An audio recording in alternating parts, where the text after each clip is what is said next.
Hadis yang selanjutnya adalah hadis yang disebutkan oleh Imam Bukhari juga, ada di situ di footnote, di situ disebutkan tentang riwayatnya. Man ata'ani, kata Nabi SAW, man ata'ani faqad ata'a Allah, wa man asa'ani faqad asa Allah, wa man ata'a amiri faqad ata'ani, wa man asa amiri faqad asani. Barang siapa yang taat kepadaku berarti ia taat kepada Allah, dan barang siapa yang durhaka kepadaku maka dia telah durhaka kepada Allah. Artinya semuanya harus diikuti karena ini perintah sang pencipta Allah. Dan barang siapa yang taat kepada pemimpin pilihanku, misal Nabi SAW lagi safar keluar kota, kemudian beliau menitipkan Madinah kepada salah seorang sahabatnya, atau beliau mengirim pasukan, ditunjuk salah satu jadi pemimpin perang, maka harus dipatuhi. Siapa yang patuh pada pemimpin yang aku tunjuk, dia telah patuh kepada aku. Siapa yang maksiat, durhaka pada pemimpin yang aku tunjuk, maka dia telah maksiat kepada aku. Saya kasih contoh. Seorang sahabat Nabi bernama Amr bin As radhiyallahu anhu. Tahu ya? Orang ini dulu musuh Islam. Setelah dia masuk Islam 3 bulan, Nabi SAW membentuk pasukan untuk menyerang salah satu suku Arab yang memang dasarnya mau menyerang Madinah. Suku ini suku besar. Amr bin As baru masuk Islam 3 bulan, oleh Nabi SAW dijadikan pemimpin perang. Itu menjadi pimpinan perang, komando perang. Dan di dalam pasukan itu ada Abu Bakar, ada Umar, ada Uthman, ada Ali, ada Talha, ada Zubair, ada sahabat-sahabat yang mulia nih. Tapi Nabi SAW tunjuk Amr bin As. Harus dia jadi pemimpin. Dan pimpinan perang teman-teman kalau sudah ditunjuk, nggak boleh dimaksiati. Dia bilang berhenti-berhenti, makan-makan, pulang-pulang, perang-perang. Harus dipatuhi. Ini sabda Nabi SAW, siapa yang mentaati pimpinan yang aku tunjuk, dia taat padaku. Siapa yang maksiat, maka dia maksiat kepadaku. Teman-teman sekarang waktu itu pasukan dikirim, tempatnya jauh, musim dingin. Zaman dulu orang kalau musim dingin hangatin diri, dan teman-teman kalau tahu, saya subhanallah waktu hadapin musim dingin di Madinah karena 7 tahun di sana. Kalau musim dingin dan kita pergi ke daerah padang pasir, teman-teman, luar biasa, menusuk ke tulang. Dingin sekali. Sampai di kampus saja, di kampus sudah masuk kota Madinah, banyak bangunan ya. Itu kalau kami mau tidur, biasanya saya dulu pengalaman gitu sama teman-teman, selimutnya didudukin dulu. Hangatin dulu. Kalau enggak kayak ditusuk-tusuk sama pisau, panas. Dingin sekali. Apalagi padang pasir nih, luar biasa. Waktu itu dingin sekali. Apa instruksinya Amr bin As? Jangan ada yang nyalakan api. Nggak boleh ada yang nyalakan api. Umar bin Khattab tahu, ini Amr bin As ini, kalau bahasa kita anak kerucu nih. Baru masuk Islam 3 bulan mau ngatur-ngatur gimana nih?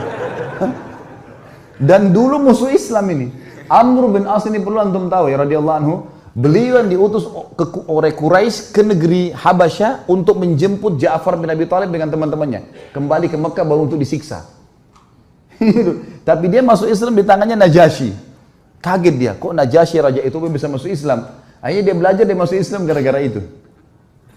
Kata Umar, hai Amr, dingin. Kau larang bakar api, gimana ceritanya nih? Kata dia, instruksi kok nggak boleh bakar api. Coba bayangin, Umar bin Khattab ini 1 kali di box Amr ini bisa mati. Orangnya tinggi besar. Emosi Umar, tapi ditinggal. Ke Abu Bakar, ya Abu Bakar, Amr ini apa ini anak baru kemarin masuk Islam, sudah gini instruksinya gitu. Abu Bakar bijak. Hai Umar, Rasulullah SAW tidak menunjuk dia, sementara ada kau dan ada yang lain-lain kecuali memang dia yang paling pantas. Ikuti dia, berarti mengikuti Rasulullah SAW. Diam, sabar. Umar sabar. Besok pagi, menjelang subuh, pimpinan perang teman-teman, itu dia yang harus jadi imam. Gak boleh orang lain. Ada Abu Bakar, ada Umar, ada Uthman, ada Ali, ini penghafal Quran semua ini. Ulama besar, gak boleh, harus Amr jadi imam. Memang sudah begitu. Hukum syar'inya begitu. Subhanallah, Amr bin As mimpi junub. Iya, ini kisahnya begitu. Amr bin As mimpi junub. Waktu dia keluar, minta dia bawakan air oleh beberapa pasukannya, gitu kan. Umar tanya, kenapa Amr? Dia bilang, saya junub. Gitu kan. Kemudian waktu dia pegang air, dingin. Kata Amr, saya mau tayammum. Saya mau tayammum. Kata Umar, ada air, nggak bisa tayammum. Kata dia, saya mau tayammum. Ini masalah lain lagi. Tadi malam sudah buat orang kedinginan, sekarang ada air, mau tayammum. Ini orang baru masuk Islam, mu'allaf ini. Umar sudah jengkel nih. Abu Bakar lagi. Gimana nih Abu Bakar? Ingat. Ini utusan Rasulullah SAW. Jangan kau bantah. Baiklah. Jadi Amr bin As jadi imam mandi tayammum. Padahal ada air. Ini luar biasa. Ya. Sudah selesai sholat. Kata Amr, saya takbir, serang. Takbir, serang. Memang ternyata pasukan ini, kelompok ini, ya, suku ini jumlahnya kalau mereka nyerang Madinah bisa mengalahin Madinah semuanya. Nanti kan kita tahu alasan-alasan Amr bin As dan bagaimana Nabi SAW membenarkan dia. Diseranglah, ternyata hanya dengan kalau tidak salah 300 orang pasukan berhasil mengalahkan suku itu. Dan Amr bin As mengatakan, ingat, setiap orang kalian harus berjalan sama temannya. Nggak boleh pisah. Bersebelahan terus, dia harus dampingi. Sekarang pilih teman masing-masing. Jadi dia 300 orang tuh pilih teman. Selalu berdekatan, serang musuh berdua, nggak boleh pisahin. Jangan tinggalkan temannya kalau dia masih belum selesai duel atau berperang. Itu instruksinya, karena ini malam, gelap. Baik, pergilah ke sana, perang, dan berhasil menang. Kocar kacir nih suku nih. Kocar kacir sukunya, lari semuanya. Para sahabat mengetahui mereka kocar kacir, dengan semangat serang, takbir, kejar. Kata Amr, tunggu. Jangan ada yang nyerang sana. Tunggu di sini. Umar balik lagi. Hai Amr, musuh udah kalah. Tinggal kita kejar, tebas nih. Nggak bisa, instruksi tunggu sini. Tidak boleh kejar musuh. Kumpulin ghanimah yang ada sekarang, pulang Madinah. Tentu sahabat-sahabat yang lain yang didukung siapa kira-kira? Amr atau Umar? Umar. Karena mereka tahu siapa Umar gitu kan. Mereka juga tahu siapa Amr. Pikiran mereka ini Amr ini 3 bulan yang lalu perangin Islam. Ini musuh besarnya Islam ini dulu. Baiklah, pulang pasukan ke Madinah. Baru turun dari kuda, Umar langsung, ya Rasulullah, ini Amr buat begini. Tidak boleh nyalain api, kita lagi kedinginan. Malam-malam dia mandi junub, tidak pakai air, tayammum. Kemudian musuh kalah, kita dilarang pergi tangkap musuh. Padahal itu kan ghanimah. Musuh yang lari itu kalau ditangkap kan jadi hamba sahaya. Bisa diperjualbelikan. Lalu Nabi SAW tanya di depan mereka semua. Hai Amr, keluhan sudah sampai kepadaku. Apa jawabanmu? Ya Rasulullah, pasukan suku yang kita serang ini adalah suku yang jumlahnya kalau semua berhasil menyerang Madinah keesokan harinya habis kita nih. Pasukan perang jumlahnya banyak. Kalau kita nyalain api, mereka tahu kita ada habis 300 orang lawan sekian ribu, gimana caranya? Kata Nabi SAW, benar. Lihat Nabi SAW tidak salah memilih pemimpin nih. Nabi bukan orang bodoh. Wahyu dari langit nih. Yang kedua, kenapa kau mandi junub dengan tayammum? Ya Rasulullah, airnya seperti es. Kalau saya mandi saya bisa sakit, mati. Saya pemimpin. Kalau saya sakit saya pimpin perang. Instruksi Anda saya pemimpin. Nggak bisa, udara dingin di padang pasir. Maka saya tayammum. Kata Nabi SAW, kau benar. Umar yang tadinya marah, redam. Yang ketiga, kenapa kau biarin orang pergi, nggak ditangkapin? Ya Rasulullah, 300 orang. Lawan sekian ribu orang pasukan ini.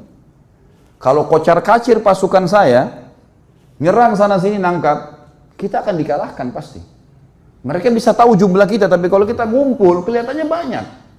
Dan target kan ngalahin mereka. Mereka sekarang sudah takut dan mereka gelap tidak tahu jumlah pasukan kita.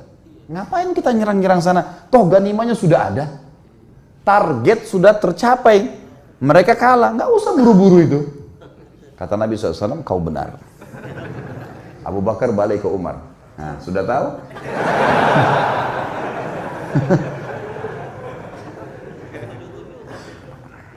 Jadi teman-teman sekalian, jangan sampai terlintas di benak antum kalau Nabi SAW ada yang beliau tidak tahu. Ini Nabi SAW ini yang kita tidak tahu beliau sudah tahu. Bukan cuma di sini, di surga sudah diperlihatkan. Bodohnya sebagian orang menganggap baginda Nabi SAW masih ada yang belum ditahu. Makanya mereka buat-buat ibadah yang tidak diperintahin. Tangkap nggak poin ini? Ini penting sekali. Kalau antum masih melakukan perbuatan bidah yang antum anggap boleh, berarti antum menganggap Nabi SAW masih ada yang belum diketahui oleh beliau. Padahal tuntunannya sudah jelas. Innal halala bayyin wa innal harama bayyin. Ingat kata Nabi SAW, yang halal sudah jelas, yang haram sudah jelas. Wa bainahuma umurum mushtabihat. Di antaranya ada hal-hal yang samar. Siapa yang menyelamatkan dirinya dari hal yang samar-samar, faqad istabra li dini wa dunyah. Dia telah menyelamatkan kesucian agamanya dan dunianya. Wa man waqa'a fi syubhat faqad waqa'a fil haram. Siapa yang sengaja jurumuskan dirinya pada yang syubhat, haram atau enggak ya? Enggak apa-apa deh. Maka faqad waqa'a fil haram. Dia telah jurumuskan dirinya pada yang haram. Artinya enggak ada tengah-tengahnya. Halal atau haram? Syubhat berarti haram. Jelas agama Allah. Orang yang jerumuskan dirinya pada yang syubhat berarti jerumuskan adalah haram, seperti pengembala domba yang membawa domba-dombanya ke ladang yang luas, rumputnya lebih tinggi dari domba-dombanya dan dia tidak tahu domba mana yang dicuri oleh serigala. Kita nggak tahu ini halal atau enggak, lalu kita jerumuskan diri untuk apa? Jadi agama sudah sempurna, nggak butuh tambahan-tambahan. Banyak hal yang membuat umat Islam sekarang berselisih teman-teman, tapi poin intinya kata ulama adalah mereka semua mengaku kembali kepada Al-Quran dan Sunnah. Semua. Orang liberal pun yang mengatakan Quran harus direvisi. Boleh nikah lintas agama. Semua orang agama masuk surga. Banyak syubhat yang mereka lemparkan. Mereka juga mengaku. Kami juga kembali kepada Al-Quran dan Sunnah. Tapi Al-Quran yang tidak sesuai dengan akal kami, tidak relevan, kami ganti. Tolak, harus direvisi. Hadis Nabi yang tidak masuk di akal. Seperti lalat yang dicelupkan di air. Susu kemudian bisa jatuh racunnya, bisa ngobatin, gak masuk di akal ini. Mereka tolak gitu kan. Semua mengaku berlandaskan Al-Quran dan Sunnah. Tetapi yang membuat mereka menyimpang adalah mereka tidak mengikuti pemahaman salaful ummah. Siapa itu? Sahabat. Mereka anggap ngikutin sahabat itu kuno. Di zaman Nabi SAW itu ya zaman Nabi, zaman sekarang beda, harus diubah. Dan itu yang dikembangkan oleh Kamal Atatürk di Turki. Sampai mengatakan ada istilah Islam Arab, Islam Turki, Islam Persia. Sekarang Indonesia kan baru kena penyakit itu, Islam Nusantara. Zaman dulu sudah ada ini. Sampai Kamal Atatürk ganti azan dalam bahasa Turki. Lama-lama azan dalam bahasa daerah kita nih. Diubah semuanya, agama Allah nih. Ini bahaya sekali teman-teman sekalian.